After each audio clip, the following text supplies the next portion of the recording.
Hey, welcome to The Conversation. You're listening to Andy Mason, and this is authentic conversations around the messy intersection of faith, family, and business. So welcome to this episode. You're getting the audible version, like calling an audible, just working out a series of things and just processing what's happening recently and what I've been learning. So, and this is the theme or focus is all around creating room, making room. And when I reflect on what's been happening, this is one of the keys, and help me understand what the significance of this is.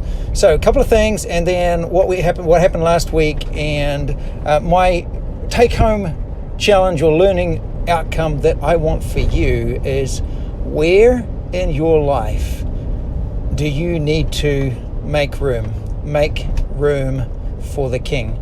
There's something about the story of Jesus where they had to make room for him constantly, make room in the upper room, make a room when he was born, had to make it in the stable in that case. There's something about making a room or making a place for him. Isaiah says, heaven is my throne, earth is my footstool. Where is the house you will build for me? Where is the place that you'll create a room, a place, a space for me? Now, he doesn't need a physical space, we know that. But it's actually something in our lives, in our schedule, in our thinking, in our mindsets, in our heart, in our relationships, and everything we do. So here's a couple of stories that illustrate this. One, when we took over the Heaven and Business offices that we had for a period of time, probably 5 years, it was literally a 6,000 square foot space, and I was coming from 60. So if you're not in the States, that's probably like going from a 6 meter squared office into a 600 meter squared office, which also included an event space. I remember sitting there with a couple of staff, working out what we're going to pay per month, wondering how we're going to pay for this, and thinking, what on earth am I doing? I know people that would be falling over for space. I've got so much space, I'm rattling around of it, and it just seems so empty. It's empty space. And I remember a good friend, Gary and Candace Klopfenstein, were in town, and he's just a wise counselor. And I remember sitting him down and showing him around what we're doing, what we're looking to do, why we're doing what we're doing, what we sensed the Lord say, but just saying, hey, have I overextended myself? Have I stepped out beyond? Because it just feels like there's a bunch of empty space, and I'm going to be scrambling to, how do I fill it? And they sat back, thought for a moment, and then said, Andy, I just sensed the Lord saying, it's not empty. It is not empty. You have made room.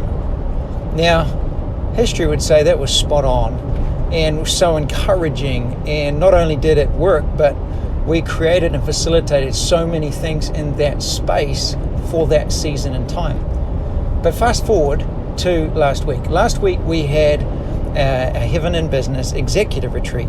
So Heaven and Business is all about connecting, training, and activating you to partner with God in your place of work and engage in the well-being of the cities you serve. And really there's two demographics. There's we teach and minister to the masses, so that's conference, that's a membership community, that's a podcast, that's a Facebook testimonies. We spread far and wide. But then there's our key focus, which is really finding the people that get lit over this. They're our catalytic partners. We disciple people who are discipling cities, and what we do for that is one to few compared to the one to many. It's identifying those people, connecting them, training them, walking with them, discipling and mentoring with mastermind groups and coaching and so on. So these executive retreats is one of the key places we connect with these people. So 3 days, we had 31 people. First time since 2020, we had some internationals, woohoo, from the Netherlands. That was pretty cool. But first day is literally slowing you down. We go up to this mountaintop. We take an hour and a half for people just to introduce themselves, which when you do the math, it's actually not much time. We then have a time where we have prophetic teams come in and minister, and then we have a session where I interviewed my friend from the Netherlands on what on earth is God doing around the world, which is mind-blowingly awesome. And then we have fantastic food the entire day. Well, what happened?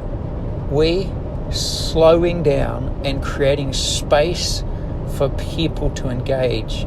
It's like giving you room to catch up with yourself. You're a business person. What enables you to succeed is being a visionary, is know where you're going, is putting the things in place, is being disciplined and focused and on time and intentional and diligent.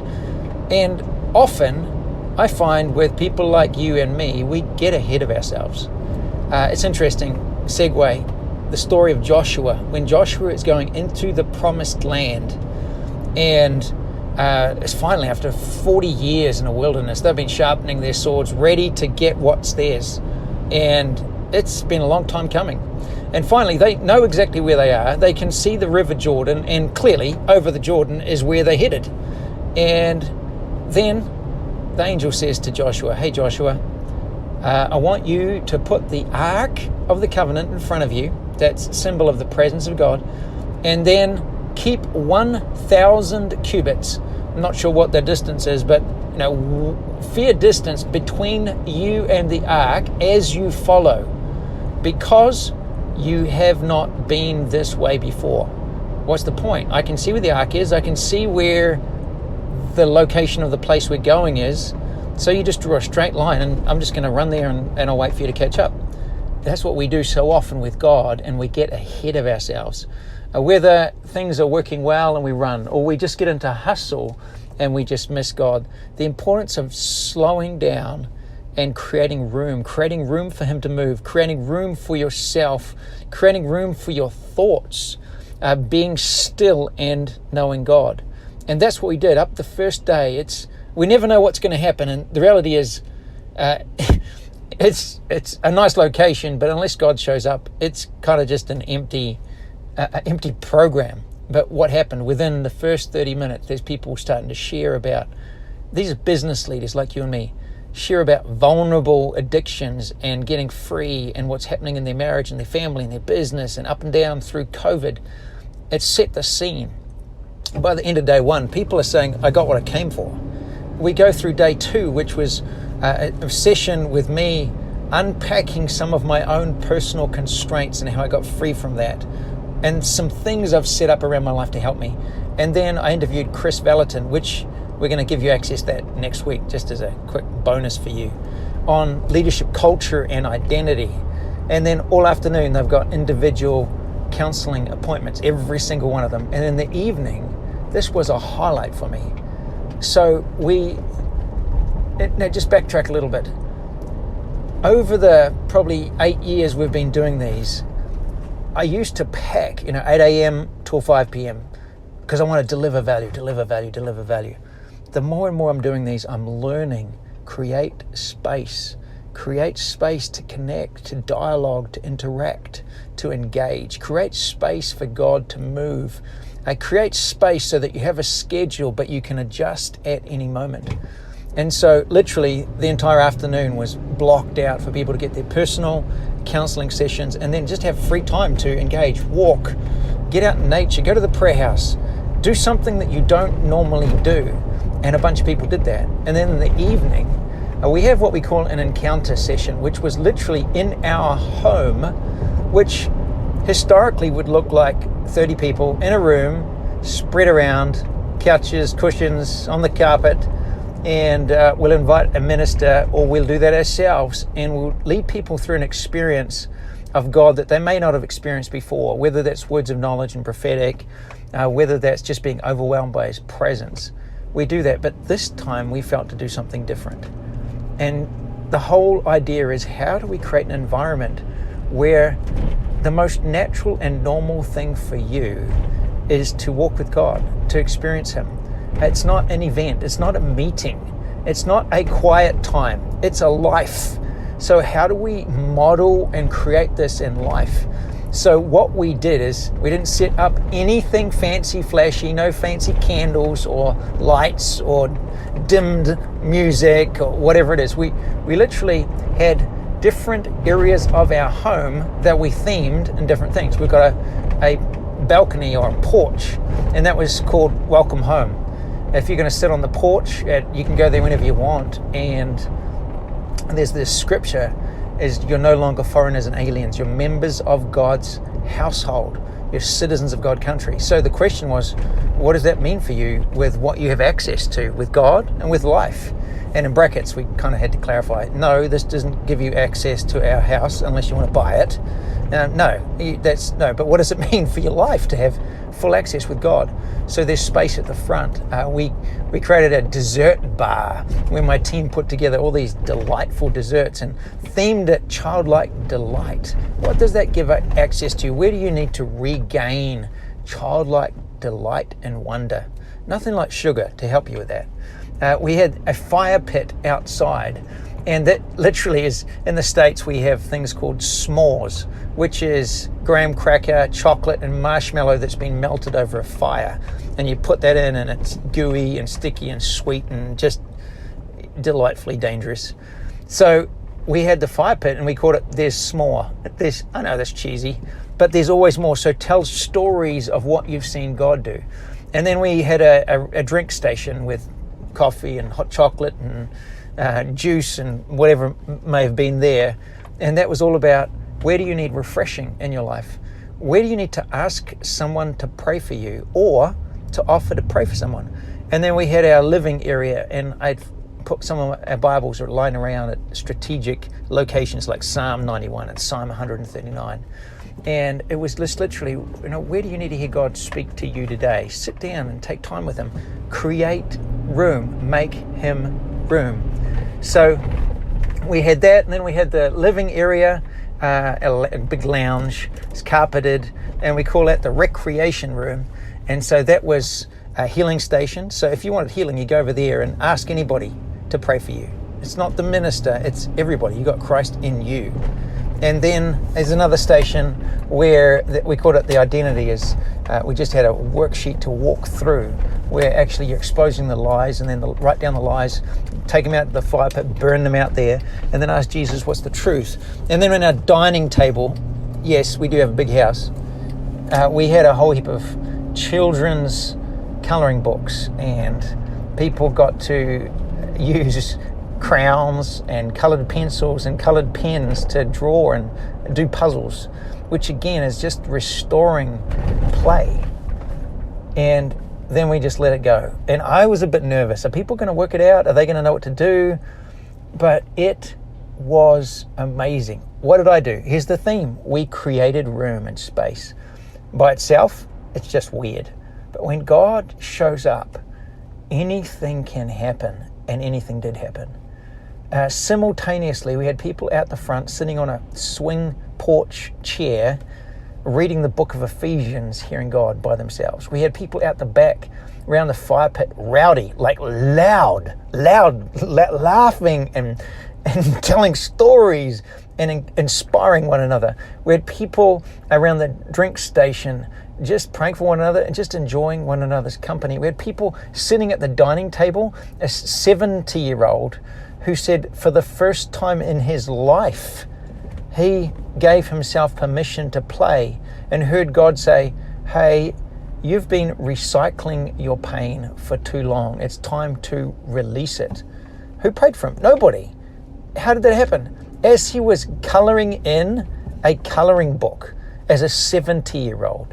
At the same time, there's people in the recreation room standing in front of their couch, which is just a soft area. There's a TV. We had some music playing on that, and one of the guys stands there and thinks, I need some healing in my body. So, now who's going to pray for me? Nobody does anything. So he's like, oh, I have to ask.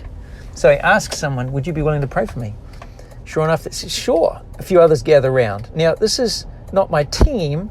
This is not me. This is our guests with one another, spread around our house, all at the same time. So a few guests pray for him. He's been dealing with floaters in his eyes, and they got completely healed.